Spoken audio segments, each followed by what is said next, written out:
अगर यहाँ पानी आता है तो ये पानी में अगर इनको मसला होता है तो ये फिर कहते हैं जी कि गवर्नमेंट कुछ नहीं करती। गवर्नमेंट आपके सामने खड़ी है, सरकार है का हुक्म के मुताबिक ये जितनी भी जगह हम इसको हम क्लियर करेंगे और इनको यहाँ से हटाएंगे। अगर दोबारा ये आए तो इनके ऊपर FIR भी देंगे।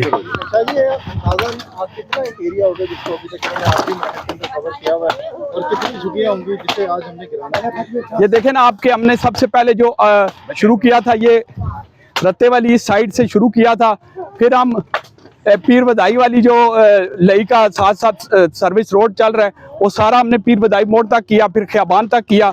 अभी ये सिटी सदर रोड की सामने वाली साइड उस दिन की जिधर से हम रोड बनाने जा रहे हैं।